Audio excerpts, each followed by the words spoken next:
We are a group of friends, bound by our appreciation for liberty and good podcasting. Free-minded thinkers from all walks of life, our values come together with one accord to discuss the common culture and news of the day, along with whatever random crap is going on in our lives. Welcome to the Union of the Unknowns.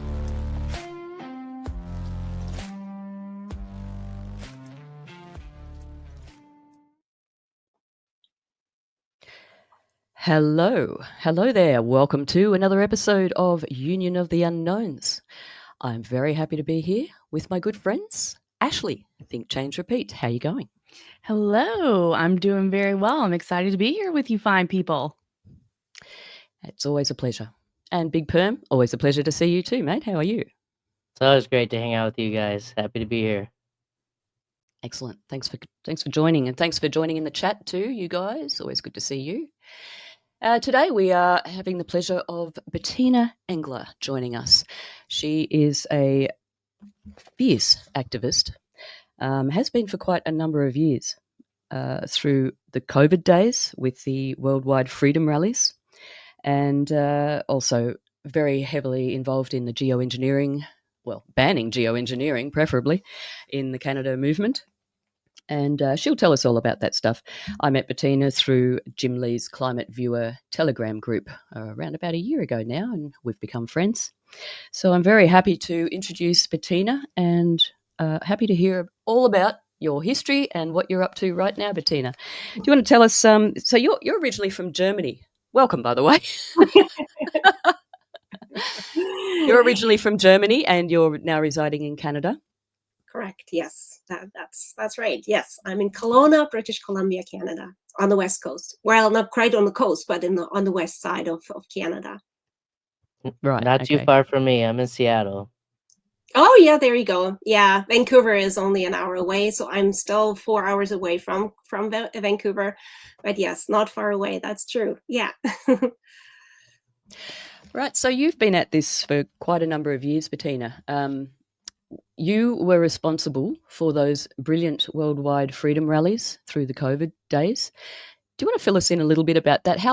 Tell us how long you've been at this and what made you go into this field of work, so to speak, this movement.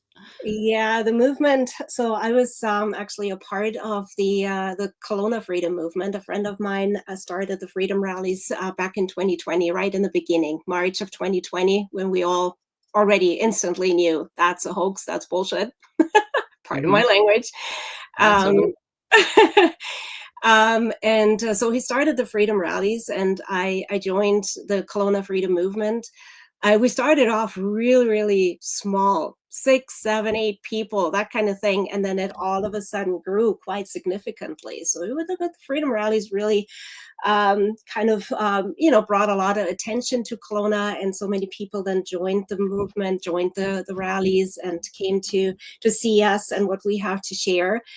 And then it was at the end of 2020, I was thinking, I had this vision and a dream of a 24-hour rally. That was actually the beginning of my dream. So, yeah, and I was just like, yeah, but I'm not connected enough. I don't know enough people. I mean, I did know the Kelowna people, but I didn't know enough people in Canada or around the world that would like to join me and have a similar kind of idea or spirit or that kind of thing. So but anyway, so then I reached out to the Kelowna leader, obviously. So his name is David, and David, like I say, without him, the Canadian freedom movement would not have been what it was or what it still is, because he did his part in the freedom movement is significant. But anyway, so I reached out to him and I said, hey, would you be interested in a worldwide or at least an international kind of event that I then found on Telegram, someone in Germany, so from a German group. So I'm kind of connected certainly to my home country and the people in Germany and stuff like that. And then all of a sudden I came across on Telegram, a post, somebody posted worldwide demonstration. And I'm like, oh, That's actually what I always wanted, a worldwide rally, right? A worldwide event, 24 hours, because worldwide, right? When we travel around the globe, that's 24 hours. Go big. Yeah, no kidding, right? And that was exactly what I wanted. So I reached out to them first before I actually connected with David in Kelowna, and they invited me. So well, it was like I say, it was a group of people in Germany, and so we spoke German about it and all that kind of stuff. So it was easy to share our visions and our ideas. And so and then we ended up, so we formed this international team. So I was one of the first that actually joined that worldwide demonstration team. And then and once we kept on talking and talking and talking, and then it like I say, it came a little bit closer to the first big event, which was on March the 20th of 2021. And I still haven't heard from anybody in Kelowna. I was like, what the heck? Is nobody actually interested in what's going on? So, and join this beautiful, I don't know, kind of really amazing big event, and so on. So, but anyway, so slowly then David kind of replied back to me and got back to me, and then we just started discussing, and then I said, so this is what's going on. So he was still running his own show, his own rallies, but I jumped on with the Worldwide Rally. And so when we started discussing this big giant event, then I said to the people in Germany, I said, you know what, but we should rename this, because it's not a demonstration here in Canada. The US and Canada, we don't demonstrate, we rally, right? So and then actually it was renamed to the Worldwide Rally. So the three separate terms, Worldwide Rally. And so this is how we then kind of launched this first event. And so Kelowna obviously was then finally interested, and we it was a giant rally. It was really, really big. So many local organizers from across the country, so from across Canada, reached out to us, and so it became very, very popular. And then all of a sudden, the first worldwide, like I say, was the March 20th of 2021. We had already 25 locations across the country, which we listed under the umbrella or under the banner of the Worldwide Rally. So there were, in each province, there were several locations that ran their rallies, and they all were provided with a poster, well, that was kind of the signature of the Worldwide Rally, with their background image they wanted for their individual location. I don't know, some sort of a landmark or something, then their time and venue and all that kind of stuff.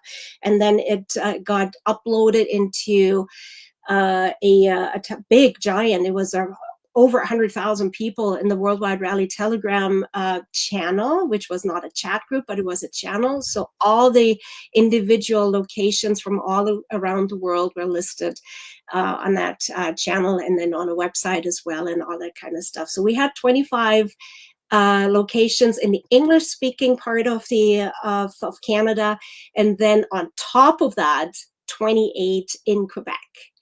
So that was a huge, really huge rally just right from the beginning, and tens of thousands of people joined this movement. It was just, and I've got goosebumps right now. It was a mighty effort. Yeah, incredible. It was absolutely incredible. And so we moved on, and so this and how it worked actually, and Stella, you might have seen the Worldwide Rally also in Australia. There were lots of locations in Melbourne and Sydney and all over the place. Yeah. So and I know certainly the organizer of the Australian rallies. And this is how it works. So Philippines, obviously, and Australia, they kicked it off. They started the rally, and then it traveled all around the globe, and then it hit the east coast of Canada with Newfoundland, Labrador, which is far east, and it's 5 time zones away from where I am. Oh, okay. So yeah, we've got 5 time zones here in this country. It's ridiculous. But anyway, so it started from Newfoundland, Labrador, all the way Ontario, Quebec, obviously, Quebec, Ontario, then Saskatchewan, and Manitoba first, sorry, and then Saskatchewan, Alberta, British Columbia, all the way through from the east to the west. And so we were the final destination together with Vancouver and a few others, certainly in British Columbia. And then the final destination of the World Wide Rally was Honolulu, Hawaii. Nice place to finish. Yes. Yeah. So this is how this whole thing works or worked. So we traveled around the globe with our World Wide Rally banner. And then after that, so every 6 weeks, 6 to 8 weeks, we again showed up. And so we started a new rally, a new World Wide Rally 6 weeks later and all this. So this is how it works. And I managed to, and I actually, my comment after the first World Wide Rally, I was so exhausted. I fell asleep. I was invited to an after rally party, and like I say, even the Kelowna rally was quite big. I mean, we were. Kelowna is not such a big city. It's only 130,000 people in that city. But this rally was already over 1,500 people. So we were kind of hippie. Oh, that's kind of cool. So anyway, and I was invited after that to a after rally party, and I was zonked. I was just like, what the heck are you guys talking about? Yeah, fool.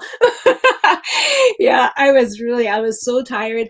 And then I was so happy, because it was such a huge movement, and you could feel the earth shaking. You could feel it, the energy there, and you could feel the vibration, and you could feel the good vibes, certainly the bad vibes, because it was all during lockdown crap.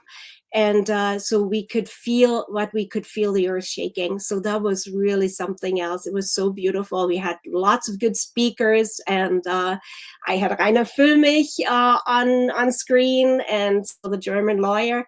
So that was great. Something else. It was really absolutely incredible. And like I say, then I was saying, hey, that I only want to do one. So that's it.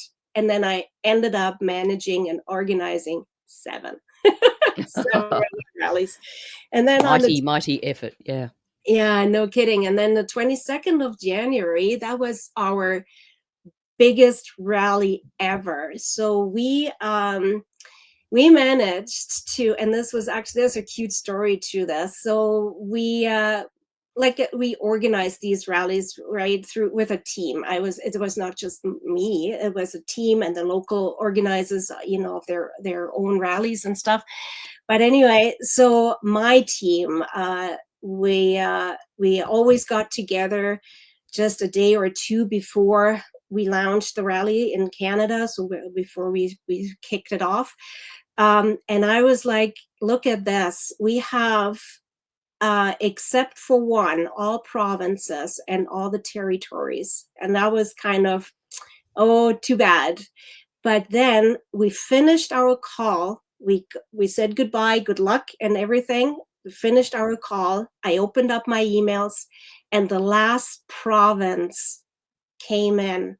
So we had all of Canada. We featured 36 locations, all of Canada, plus and so including the territories. So all provinces and the North Territories, right? There is 3. So we had them all. And that was huge. That was so big for us. It was massive, this rally. It was absolutely massive. And that was the day before the truckers' convoy rolled out from BC and took on its journey down to Ottawa. So we kickstarted the truckers' convoy. What a show. It was absolutely fantastic. Amazing. Amazing. Stella, before we move on, can I just ask a really quick question of Bettina?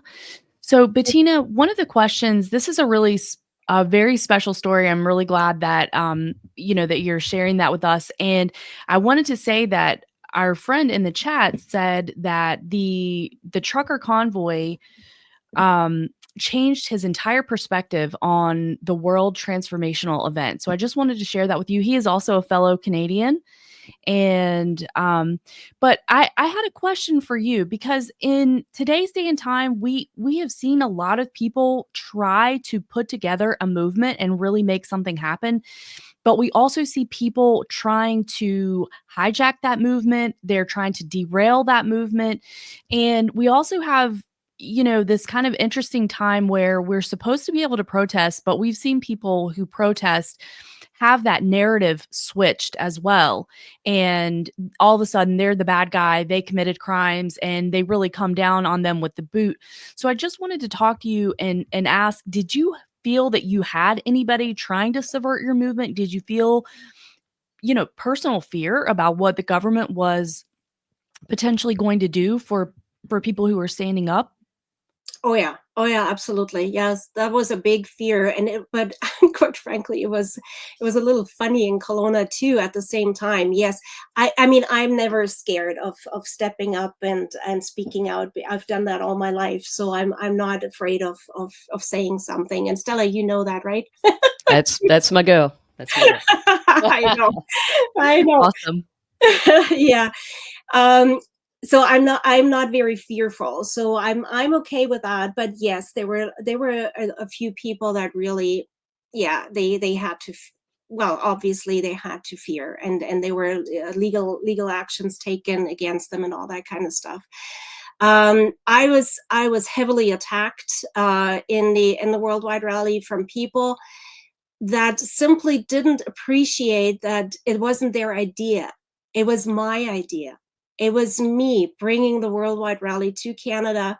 It was me starting that movement together with a team, an already existing team. I'm not taking the credit for the worldwide demonstration. I take the credit for the work that I did in Canada. So, but I got heavily attacked from people. They were bashing me. They were publicly trying, well, not trying, just trying. They called me out, demanding me to step down. Bettina, step down from the World Wide Rally. And I'm like, I never went public with anything. I never called anyone out publicly. But I saw all these posts and messages and Facebook live streams and all that kind of stuff, right? Because they were shared with me. It was huge. Yeah, there were a lot of people that didn't like my success. They didn't appreciate my success, and that's yeah. And there was a bit of power play going on in just about all the rallies. I think some of it might have been sort of organic, if you can use that word. Some of it, I think, probably also might have been, you know, sort of agent provocateurs, so to speak, that have, you know, thrown in to muddy the organisation and all that. But yeah, everybody wants to be the hero, but whether they actually want to put the work in is another thing, isn't it?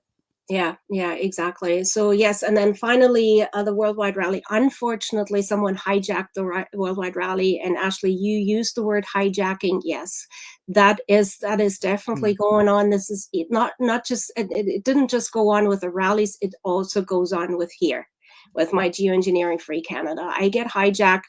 I get you know, kind of hijacked in one way, and certainly. They don't like it. They don't like that I'm successful, right? That it is jealousy. There's lots of jealousy, and people that know me, they know that I'm very well connected. Stella, you know who we are connected to, right? We're connected with Jim Lee. We are connected with the top of the top geoengineering activists. And or I should say anti-geoengineering activists and groups, and people just simply don't like that, right? It's jealousy. Yeah, it's people not understanding things and not really wanting to put the time and effort into actually understanding things. It's just easier to pull out the knives, isn't it, and just attack and take it, you know, make it personal.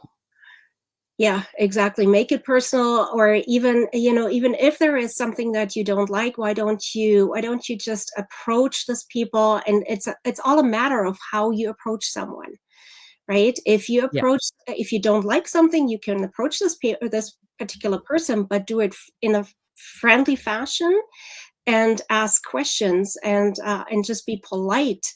You know, it doesn't, I don't have a problem if someone doesn't like what I'm doing or something, but do it respectfully.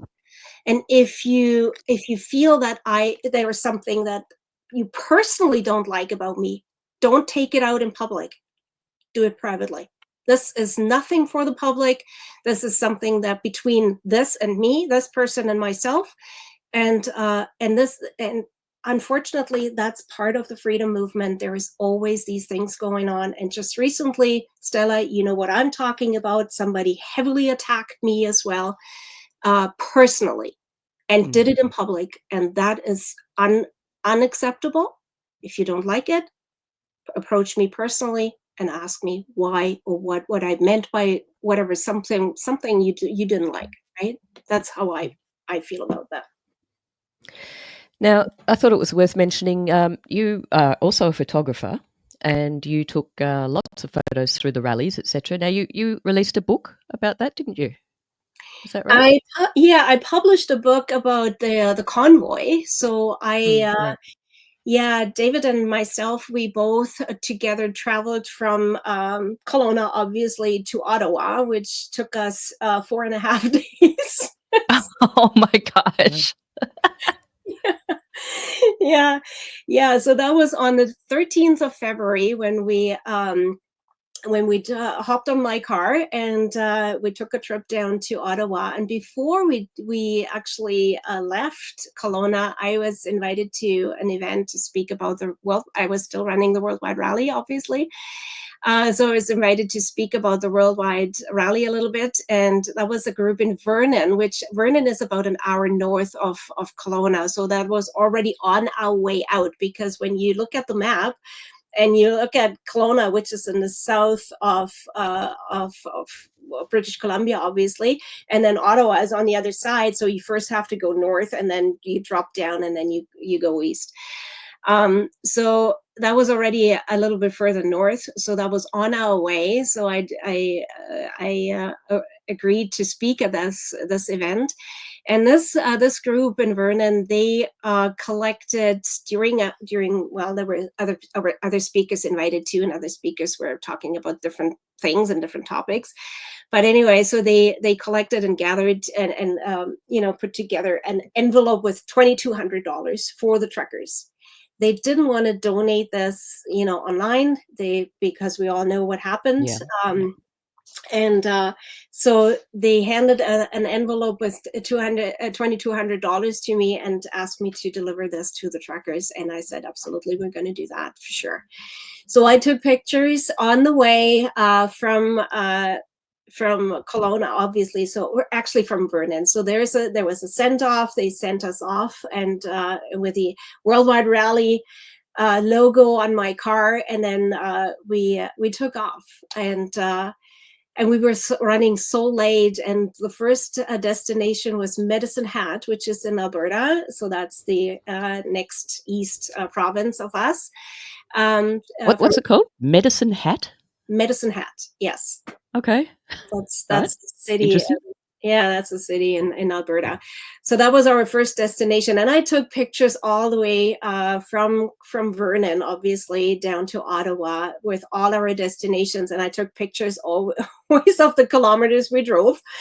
And so we ended up, the total kilometers from Kelowna, Vernon to Ottawa and back to Kelowna was over 9,000 kilometers, so almost 10,000 kilometers. And so I took pictures every time we stopped. I took pictures of the kilometers. And so yes, I did some photojournalism from the convoy. So our first approach, so when we arrived in Ottawa, our first approach to get onto Parliament Hill is from the Ontario side of Ottawa. So Ottawa is obviously Ontario, but you can access Ottawa from the Quebec side. So there's a river going through, and then you just cross the bridge, and then you are in again in Ottawa. So obviously then on Parliament Hill, so you can do that too. But we started in from the Ottawa side, and we were trying to get through. So and this was already blocked off.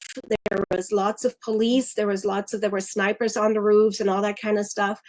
Yeah, and so we were trying to push through, and I have my camera, so I was a little bit concerned about my camera, right? Because I didn't want to end up in a kind of a fight there or anything with a police officer or something. So I was a little, I wasn't really shy, but I was kind of, just stepping back a little bit and watching what's going on. And then I was trying to push forward as well, because we wanted to go through, push through, and they were still blocking this off. And one police officer approached me, and all I did was and this is how obviously Germans rally. They, all I did was I pushed him. I didn't touch him, right? All I did was telling him, this is my comfort zone, and you're not getting into my comfort zone. And then I said to him, you're not touching me. You are definitely not touching me. Go away. No, I'm not touching you. I'm not touching you, but you have to leave. You have to, trying to push me back. And I was just standing there, and I said, you're not pushing me back at all. Why? I have a constitutional right to protest. I have a constitutional right to be here. And I can walk freely wherever I want to walk. Go away. So then he refused to go away, and all I did then, I was like, you know what? Who gives a shit? I don't care. And I walked to the side and moved forward a little bit. But then there was a second row of a front line, let's put it this way, but in a second row, and we were watching people trying to push through as well. And so we couldn't really get through from the Ottawa side. We witnessed already smashed windows from motorhomes, where the police were trying to get into motorhomes to move them out. And yeah, it was violent. It was no fun. And so lots of police violence. The protesters were absolutely incredible. They were really good. No violence, no nothing. It was peaceful. People were certainly kind of nervous, right? And they didn't know how to deal with this violence and this police force and that kind of stuff. It's intimidating, right? You stand there, there's a line of police people there and that kind of thing. But anyway, and it was freaking cold. Holy cow. It was so yeah. It was definitely a true police force, wasn't it? I mean, we all saw, you probably saw what happened in Australia. That was just insane as well. We certainly saw the true colours of the police force. They certainly showed what they are really about now. Yeah. I don't think anyone really trusts the police anymore, just like Big Pharma. Yeah, it's, big time. Yeah. The world certainly changed, didn't it? Oh, big time, yes. But then we decided to drive over to the Quebec side of Ottawa, and that's what we then did. And then we found a parking spot right on the at the end of a bridge that crosses over into or onto Parliament Hill. And that was actually kind of funny, because there were the cars parked with all kinds of signatures on their cars and fuck Trudeau and all that kind of stuff. So they were already parked there. So we were like, oh yeah, we are on the right spot here. So that was kind of fun. And then we crossed onto Parliament Hill, and we witnessed the most beautiful protest ever. It was really cool. It was really super. Yeah. There's a number of people that went to that protest that was here, or there was Sydney and Melbourne and Canberra. I think, oh gosh, how quickly the memory fades. Anyway, there was a lot of them. And just the general feel was just like, my best friend went, and she's still in awe of the whole. She just said it was the most incredible union of people and spirit. And she just, even to this day, she's still floating about it. It got violent and it was pretty awful in that respect, but she said it was just so, the people power was just so incredible, and just meeting people, talking to them and hugging them that you'd never seen before and never see again. And so I think it was really, for all the negatives, there was a lot of positives as well. Oh yeah, It really absolutely. united people. Yeah. It divided people, but it also united. So yeah, it was a big unification for sure. Absolutely, yeah. And when we had to deliver our $2,200 too, right? So this is why we made every effort to push through and to get through to the truckers. And when we finally then ended up being and finally arrived on Parliament Hill, and so we were knocking at the truckers, some of the truckers' doors, because we wanted to get rid of this money, and we chipped a little bit in there as well, right? So we topped it up, the 2,200, and we didn't want to look ridiculous by giving, I don't know, $10 here and $20 there. Yeah. I was going to say, how do you divide that up? Yeah, so we ended up giving $100. So it took us obviously not very far, but at least to some of the truckers. And so we knocked at their doors, and we told them that we have $100 for them from Vernon, British Columbia. You have, the moment we said that, you have absolutely no idea what happened. These people, these truckers, they started crying. They were in tears. They couldn't believe that this money traveled from British Columbia, from Vernon, British Columbia, to Ottawa, Ontario. They really had absolutely no, I don't know, they had no idea. And we had no idea what these guys were going through either, right? And they were in tears, they were crying, they were hugging us like you wouldn't believe. And it was beautiful. Anyway, so that was our story from that day. And then the next day, we witnessed obviously that Parliament Hill was already emptied out, so the truckers had to leave, and they moved the trucks out. And we were still protesting. We were about 2,000 people still protesting on Parliament Hill. There was one ridiculous front line this time, a police front line, which we easily could have pushed away, but Canadians are still, too friendly and too nice. I would not have been so nice. I would have just really but anyway, so it was, but anyway, so this was what happened there, and we, and this is my pictures that I took from that event, and I published a book. It's called The Trip. All right. Well, we'll get you to if they're still available for order, we'll get you to give us that link, and if people want to have a look at that, I would like to have a look at it. We have a question here. Do you want to ask that question, Ashley? From Jen? Sure. I would love to. Yeah, this is from our friend Jen, a fellow Canadian, and his question was, he wanted to ask you, Bettina, about what you thought about the guys in the green jumpsuits. Do you think that they were foreign troops? Yeah, I believe those were UN troops. And what we noticed was there was no badge number, there was no name, there was absolutely nothing on their uniforms. So I personally believe, and I discussed this with others too, we think those were UN troops. Yeah, we had the same thing here. They were all dressed in black, actually, but clearly different from the usual police force. I was going to say thugs, but compared to these guys, they're just pussycats. But yeah, they were definitely not of our orientation, and they were almost robotic. So they've been heavily trained, psychologically trained as well. They were sort of unmovable, and they just wanted to cause trouble and be very, very, very violent. Awful. I mean, thinking back to some of the things that happened and some of the footage, and I mean, some of it wasn't legit. I think some of the footage and the events that went out there and were happening but regardless, there was a lot out there that was legit, and a lot of innocent people got very, very hurt. And I suspect probably not compensated for either. So it was just that they had to do it. I mean, the public was sort of ripe for something like this, and then of course, COVID was the perfect trigger for all that. But they had to come down hard, didn't they? Because they could see what was happening with people. People were uniting, and They can't have that. So, yeah. Yeah, and they were Heavy-handed. following orders, right? They were following orders. They did what they told and all that kind of stuff. That's exactly what happened during this COVID crap.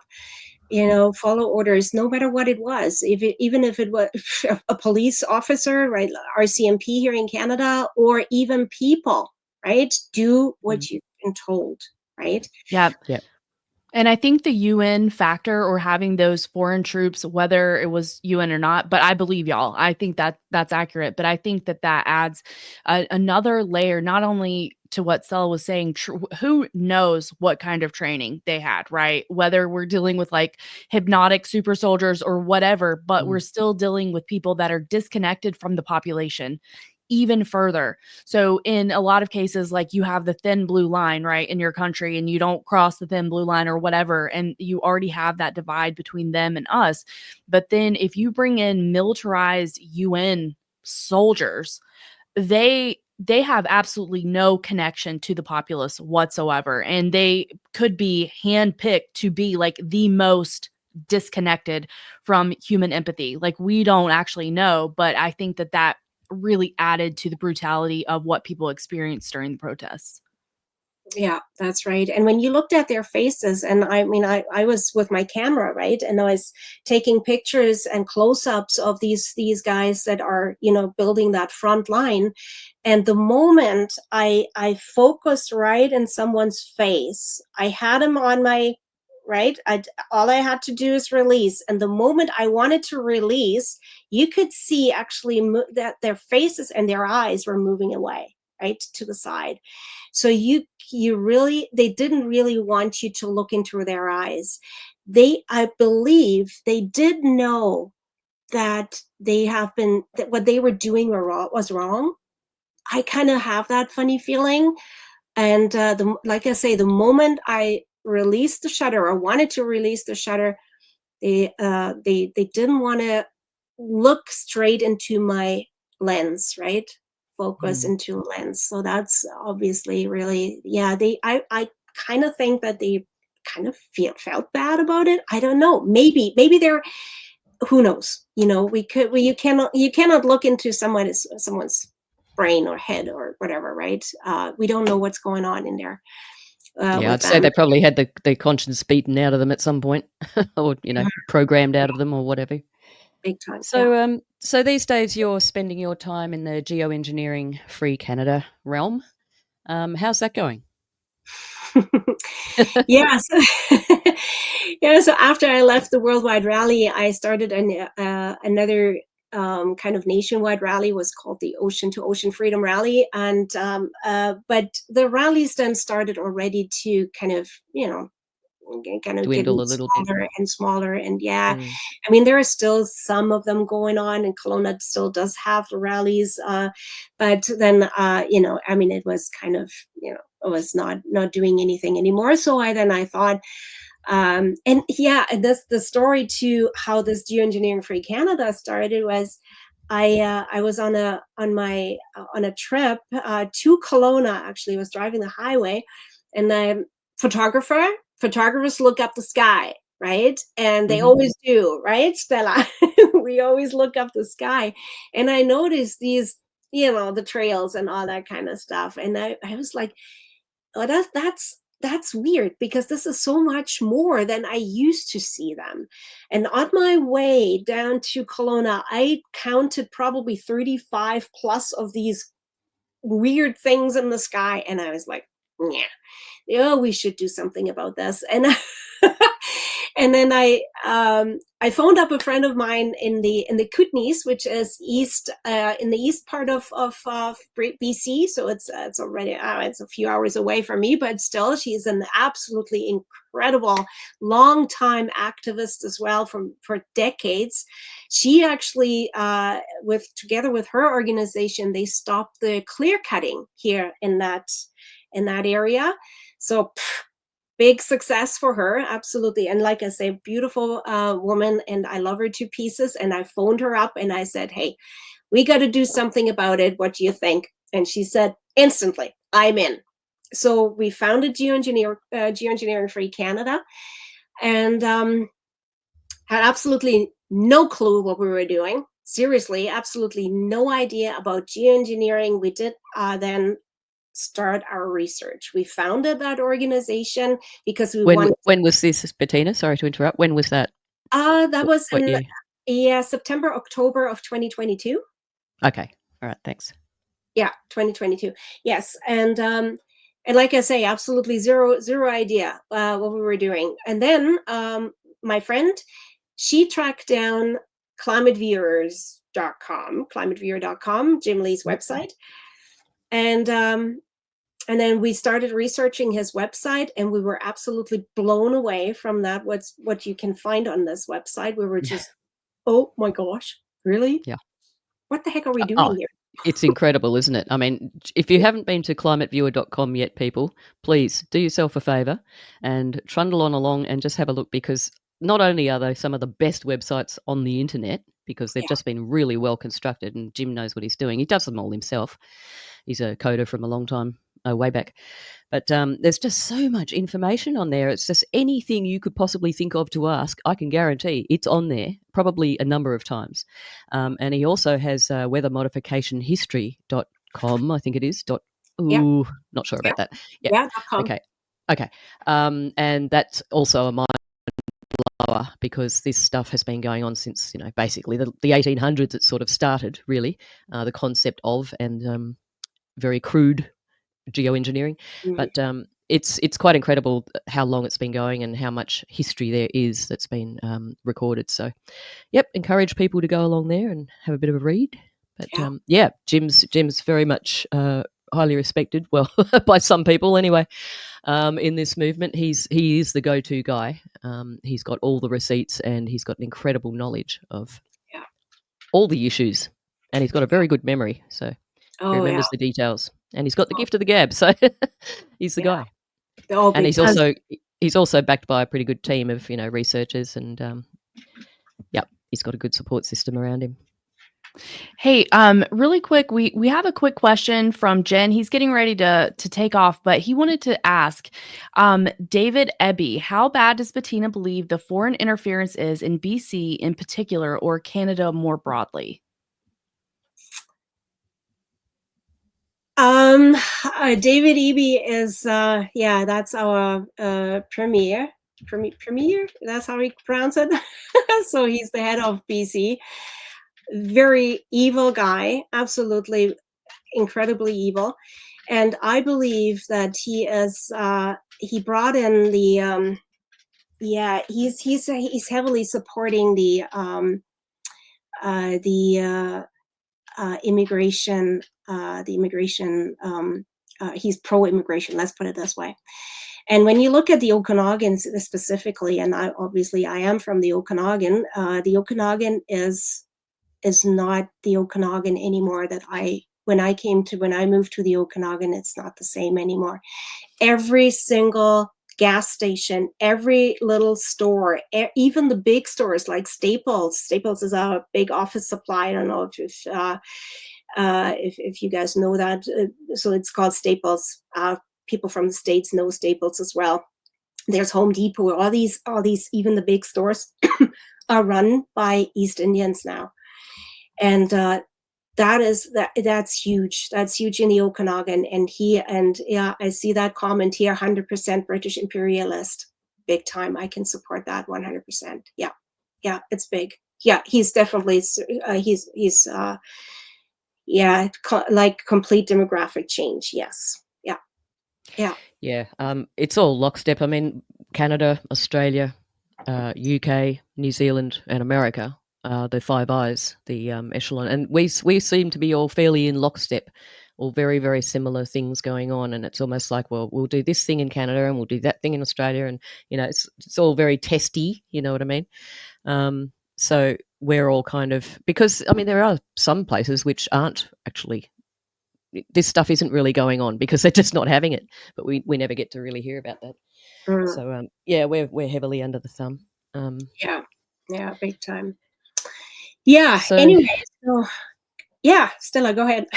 No, that's all right.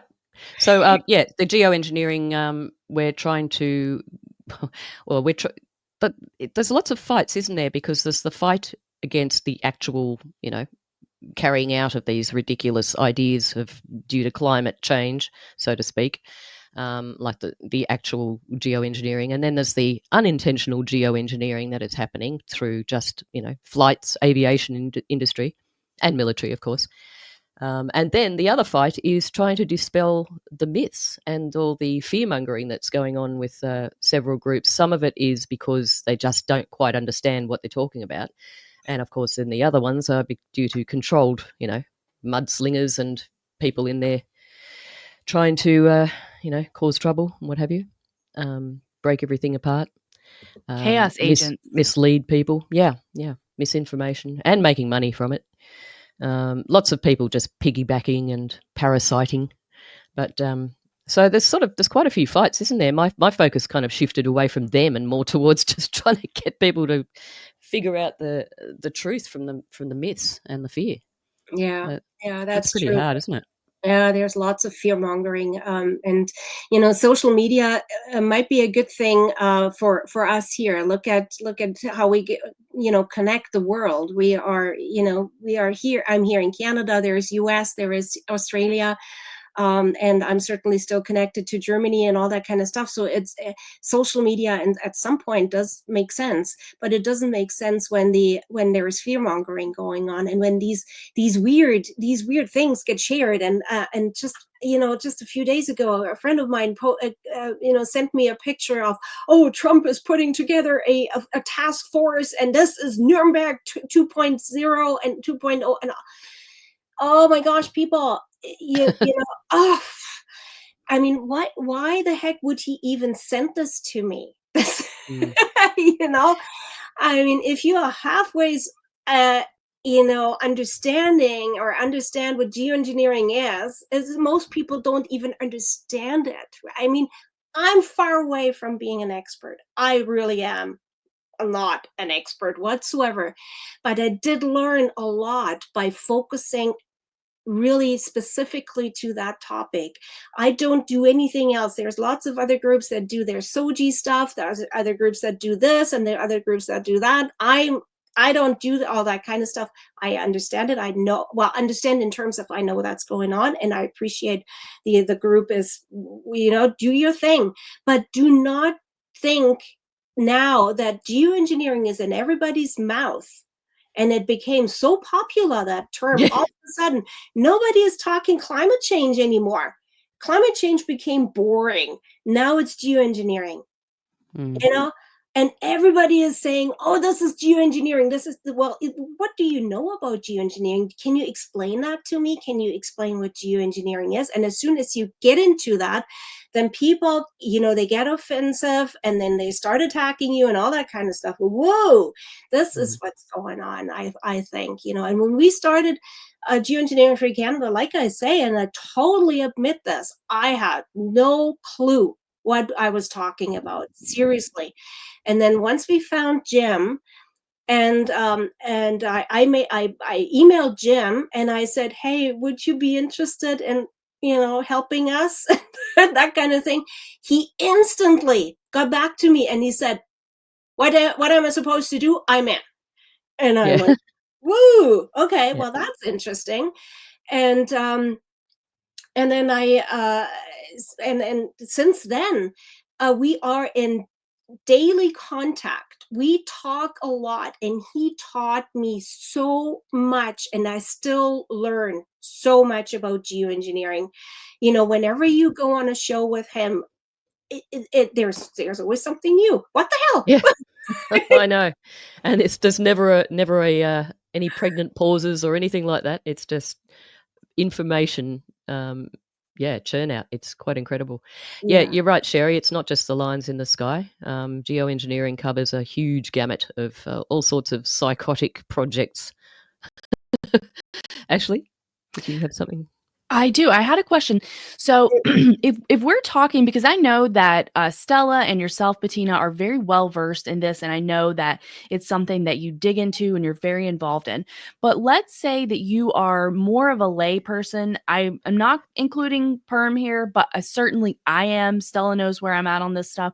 So could y'all give us an overall of, like, I know there's a lot to it, but the big misconception. If I'm talking to you guys and I'm like, well, I was on Twitter and this account said ABC, and they were doing the fear mongering thing, and they were saying it's definitely spraying, they're definitely doing this, they're definitely controlling that.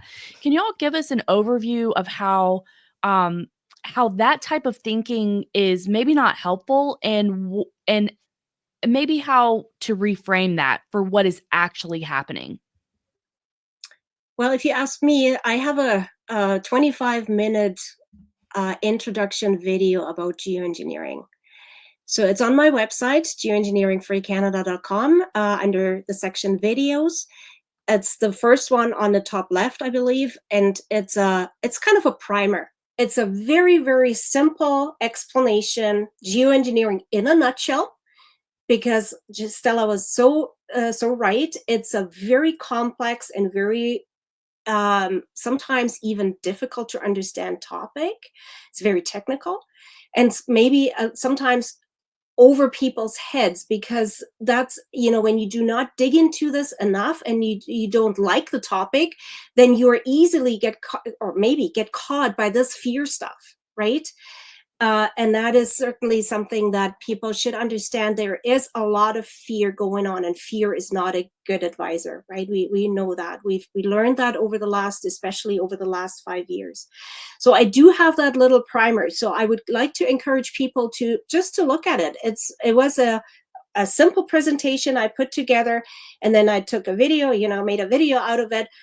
And so to explain what geoengineering is, there is three methods of geoengineering. It's the solar radiation management, it's the carbon dioxide removal, and it's earth radiation management. And I explain to people what are these methods. So what they do, how can you explain them, definition type thing, and then what is the technology to solar radiation management, because so many people confuse everything. That is solar radiation management. Is it really solar radiation management? For example, SAI, solar stratospheric aerosol injection, is a technology for solar radiation management. So the over thing here, the top thing is solar radiation management, and the technology to solar radiation management is stratospheric aerosol injection. So, and then, you have to maybe really guide people from, this is the definition of the three methods, and then what is the technology that supports, or is that this method, right? What's the technology linked to that method? So that's what I did with that little thingy here. It's 25 minutes long, and hopefully this will help people to really just understand the surface. We are touching here the surface. There's not in depth. It's just a nutshell thing. Maybe that will help people to understand more, that this is not about the lines in the skies only. There is so much more that geoengineering is, actually. Yeah. And maybe that will help. I don't know. It's just a suggestion. Oh, absolutely. I'll definitely be checking your video out. My background's in aviation, and I have degrees in air traffic control and airline dispatch. And as recently as like 4 or 5 years ago, I was like, these morons don't know anything about contrails. They're just crazy conspiracy theorists, even though I don't use that term because I was already awake of a lot of things by then. And then being friends with Stella over the past 4 or 5 years, like, I've been awakened to a lot more going on in the skies than just normal contrails. So I'll definitely be watching your video to get a better breakdown of what's going on. Yeah, a lot of it is, it's hard to sort of explain all this stuff in a few minutes, although, Jim did a pretty good job the other day, didn't he, with that panel. But it is very complex and very multi-leveled, and a lot of the fear-mongering and the it's almost like people get caught in a rip, like a social media rip, and they're just flowing along, and they sort of forget to think. Like, I don't mean this in a nasty way, but people do forget to question and think about things that they're passing on. It just becomes almost habitual. And as you say, Bettina, as soon as you start questioning them on things, that's when it all kind of falls apart and they go, oh, I've got to go now. Or they start, ad hominems start being thrown or what have you. So it's just a lack of understanding, really, because, the common thing is, weather control. They can control hurricanes, and HARP is doing things and making all these weird clouds in the sky. And a lot of the times those clouds are just natural weird clouds because they do exist. And you can even look back into paintings from the 16th and 17th century and see those clouds painted into paintings. So it's just a matter of, it's a lack of understanding. And the problem is that people are busy, and it does take time, and it takes dedication and a lot of brain power to really sort this stuff out. So really, if you don't know what you're talking about, just shut up. Stop with the fear stuff, because take the time, don't just swipe. But that's what we're trying to do, because really the only way to get through to some of these people and not only stop the fear but maybe make some changes is through education. It's the only way. So sort of that's what we're kind of trying to do from all different angles. I've got my Whether or Not show with Jeff, the meteorological forensics expert. And you've got your thing, and Jim's got his stuff, and everybody's there supporting each other. And if you want to come and join the Telegram chat, the Climate Viewer Telegram chat, there's lots and lots of information in there. Ed is in there.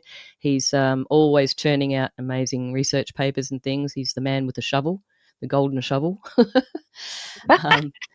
So it's just a matter of education and learning that a lot of these technologies that people talk about, that they say steer things, they just, if you start to look at them, you start to understand that, NEXRAD radars, for instance, they don't have much power at all. It's like about as much as your microwave oven. That's not steering a hurricane. So it's just, again, it's just a matter of taking time and trying to understand and learn. So it will dispel a lot of fear when people start to figure out the myths from the truth. And I have a quick question from Rumble over here. So I want to shout out our friends on Rumble. Right now we have Knights of the Storm and Birdhouse Blues. And thanks everybody over in the YouTube chat as well. We appreciate you tuning in.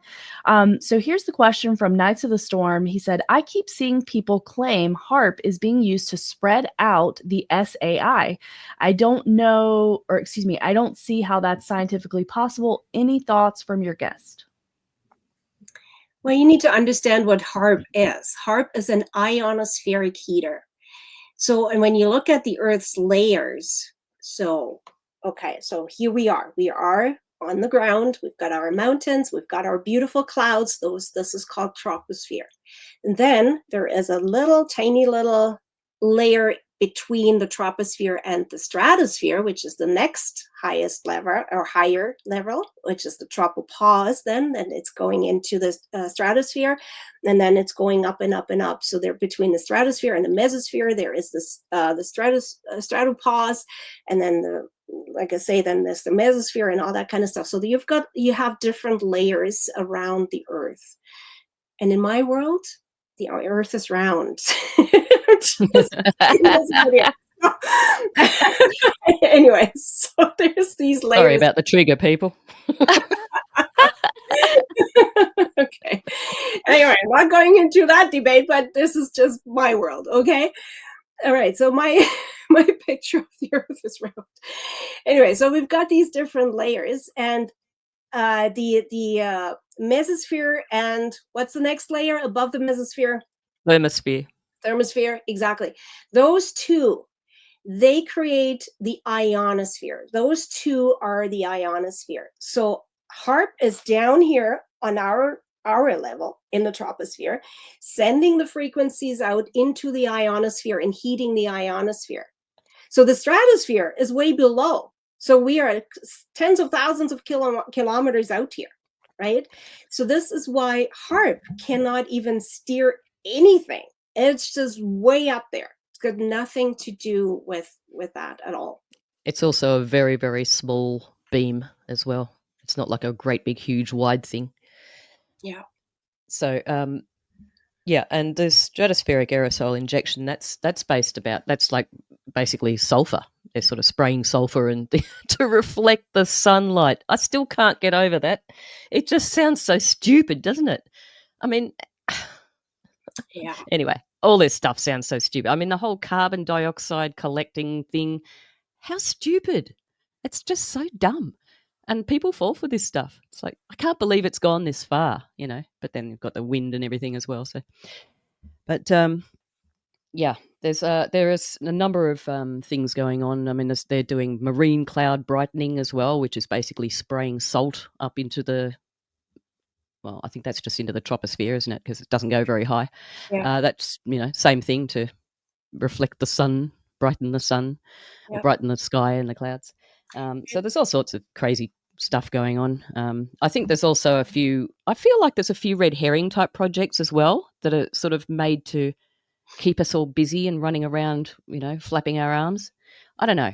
I could be wrong about that, but I do feel that there are a few out there just keeping us occupied and keeping our Yeah. eyes off, some of the things that actually probably we should be looking at. Yeah. Yeah. There's also distraction, right? And Mm. by the way, Stella mentioned something, and she said whitening the sky. This is geoengineering, Yeah. making the sky white, milky white. That is geoengineering. Yeah, and the aviation industry is just doing that anyway because it's not like they're not setting out to do it, even though some people say they are. But it's just a part of the planes flying in a certain zone where the temperature and the moisture levels,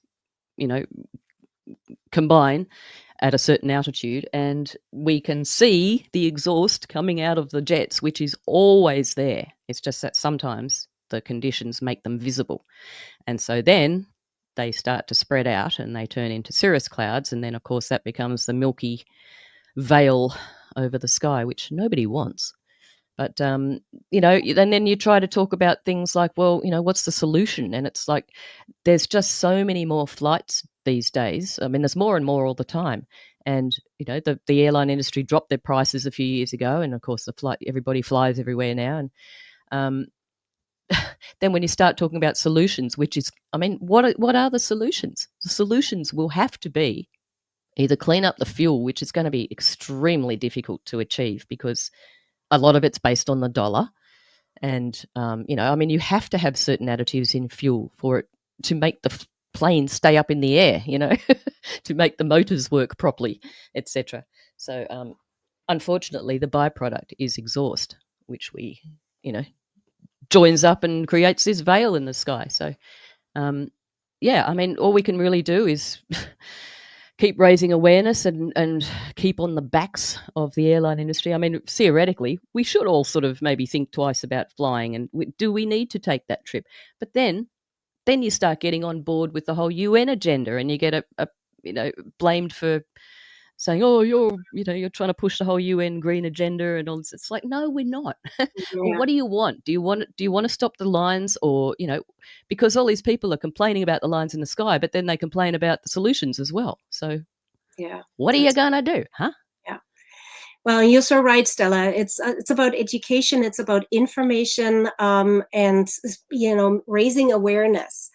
And what we do, and you see this here in my fancy background. So we do certain things. We started monthly Zoom calls as well with experts, and we interviewed really the top of the top. And I'm so thrilled that next week on the 15th we have a really very special guest. I mean, all my guests are special, but this is, and the reason why I'm saying that is because he is a member of the CO2 Coalition. And the CO2 Coalition, these people have absolutely zero idea about geoengineering. they do not connect carbon dioxide with geoengineering. But we, geoengineering people, we do, because of carbon dioxide removal. So the geoengineering aspect of carbon dioxide. So, but we certainly want to know more about carbon dioxide itself, so that we have a little bit more that we can share, and we have more information. So this man, his name is David Hilderman, and he's a member of the CO2 Coalition, will join us on the 15th to talk about CO2, obviously carbon dioxide, and the net zero hoax. So we're going to learn a lot more, and then we hopefully together we can build that bridge from geoengineering to CO2, and from CO2 to geoengineering. I'm very, very thrilled that this man will join us and will share his information with us. I like I say, all my guests are super special, but this is different this time, because it's a completely two different worlds that come together, and we will talk about carbon dioxide this time. Beautiful. Yeah, building bridges. Mm-hmm. That's good. How can people join? Is that free to join, Bettina? Are people able to? They don't have to be like a paying member or anything like that, like some. Not at all. Whatever we do is free of charge.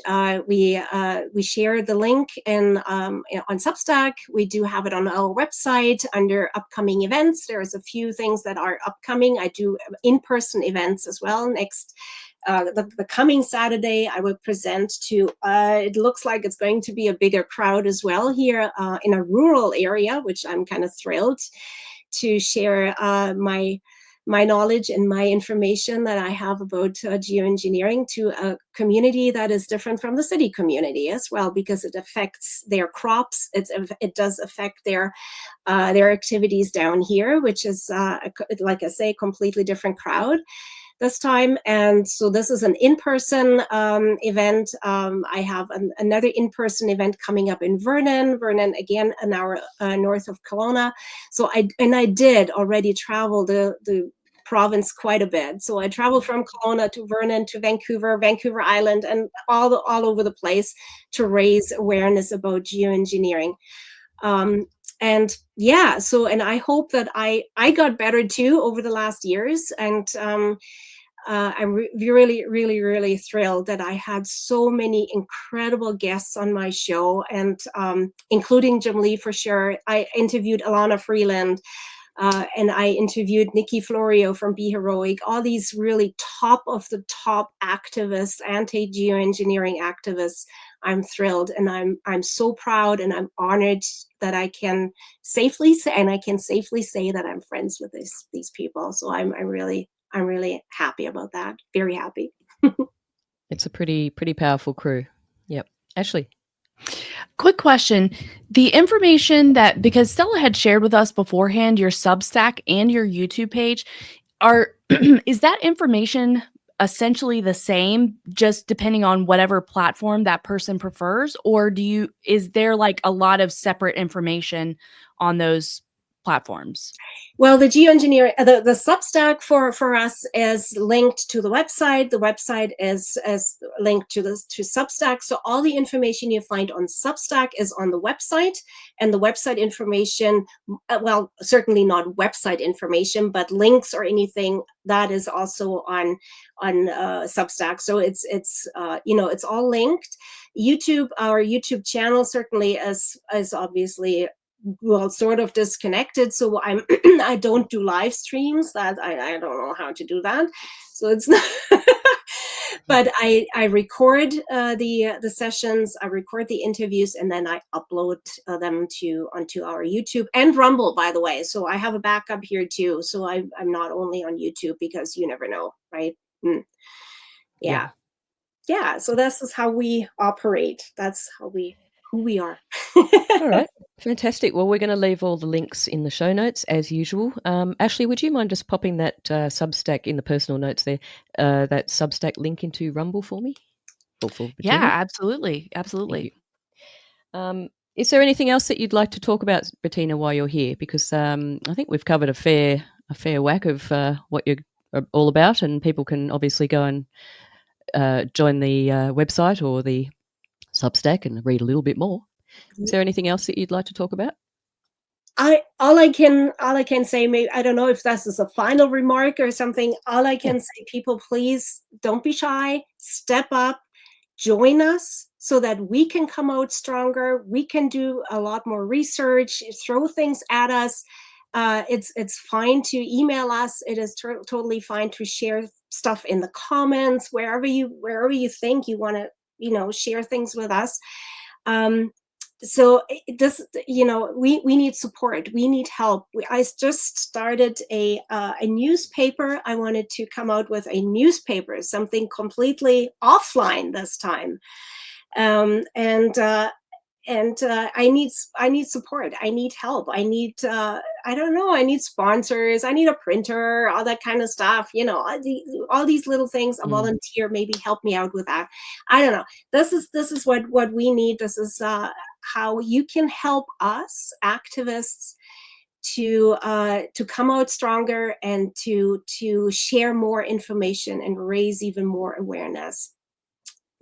Yeah, it doesn't come cheap, does it? I mean, all this stuff does, we choose to do it, and we, donate our time and our funding, but it does sort of start to add up a little bit, especially if we've got websites and things. Even just hosting that is fairly pricey every year. So all that sort of help is appreciated, but even just even some ears, that's also support, and ask questions, Yeah. Get it in your head. Get it straight. Yeah. All right. We like to hear we love you as well. Yeah. Keep it up. Good show, chaps. All right. Well, I think we've pretty much covered everything here. Do you guys have any more questions or anything for Bettina? I wanted to mention one thing I thought was interesting.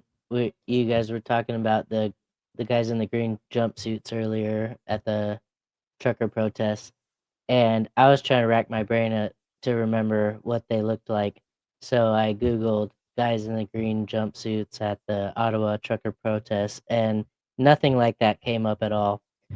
So I changed my search to UN soldiers at trucker protest in Ottawa, and dozens of pictures of guys in green jumpsuits showed up.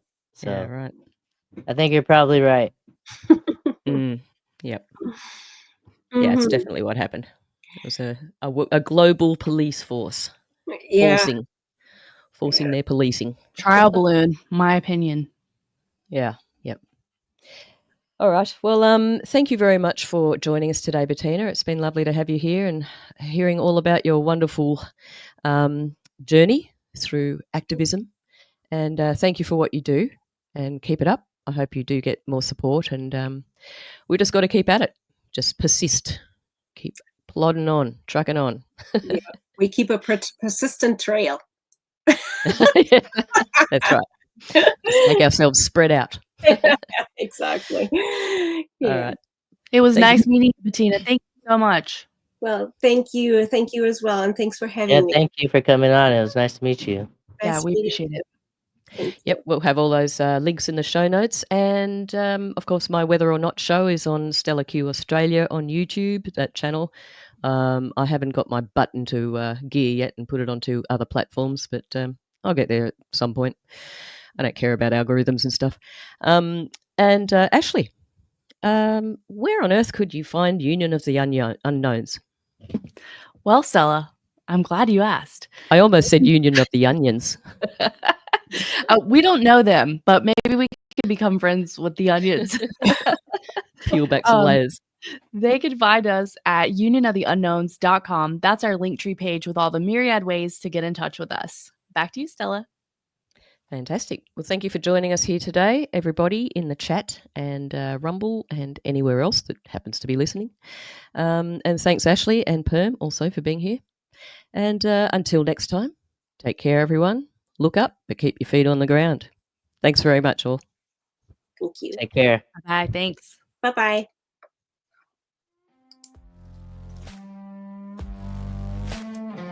Thank you for tuning in for another episode of Union of the Unknowns. You can find new episodes every week on all your favorite podcasting networks.